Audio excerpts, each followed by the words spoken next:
All right, right now, a Muslim woman here in New York who said she was attacked on the subway by men yelling Donald Trump and calling her a terrorist is accused of making the whole thing up. Police investigated the incident as an anti-Muslim hate crime, but have now charged the 18-year-old student with filing a false police report.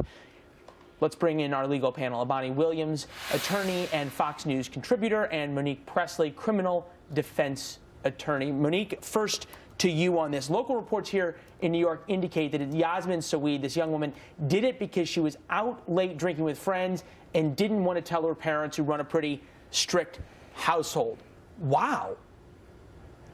Yes, wow. But it looks like from some further digging as the facts come forward that this woman may have been being intimidated in her own home. It appears that her parents were very strict and shaved her head even because of whatever behavior she conducted when she was out with friends or involved with a male. And that also is serious. So if there's any form of domestic violence or abuse or intimidation going on in the home, she's barely 18 years old, then that may be able to be used as extenuating circumstances for what was obviously a lapse in judgment with this false report. Ebony, though, like way beyond a lapse in judgment. First of all, this is criminal. Second of all, it brings up all sorts of questions in terms of what do we believe when people say they've been a victim of a hate crime, whether they're Muslim, whether they're black, whether they're Jewish.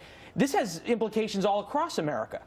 Certainly. Of course, right now we know it's just an allegation, but if indeed we go under the premise that it's true, and in fact this was a false report, of course, that kind of undermines to some of your suggestions, you know, real victims. But I want to encourage people to understand that much just like false claims around rape, while that is unfortunate, it should be prosecuted because it's a gross waste of resources from law enforcement while they could be pursuing other crimes we know the police in New York went to Grand Central Station. They got surveillance video. There were a lot of man-hours spent trying to find these 4 alleged people who yelled Donald Trump at her. That's right, and that's why, indeed, if it's true, it should be prosecuted, and I agree with that. But again, you know, we do know that that does not mean that real anti-Muslim crimes don't exist, right? Attorney General Loretta Lynch came out and said there's been a 67% rise just in the past year around that. So I just want to, again, you know, make sure that people are aware that in this instance, indeed, this might have been a case of a false report. It should be prosecuted. It's not okay. But let's not connect those dots too broadly and say that thus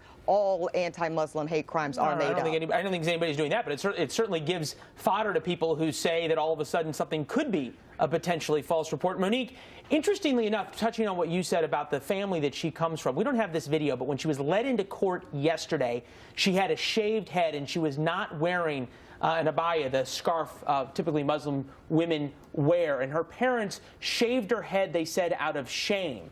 It seems as though that raises a lot of other questions as well. Yes, and this is an American citizen, and that's why that's very important to me. She's barely an adult, 18 years old. She was stripped of her hijab. Her head was shaved. So this, to me, is a woman who was crying out in some way, shape, or form for help. She committed a crime doing so, and Ebony's right, that just terribly wastes resources. But there may be something else going on here, and in the United States, we protect our citizens, and they all have rights. So she needs counsel to represent her. Well, certainly there'll be a lot of lawyers involved on this one, from the police, the prosecutor, and also hopefully she gets some help as well. Monique, Ebony, appreciate you guys being here. Thanks again. Thank you. All right.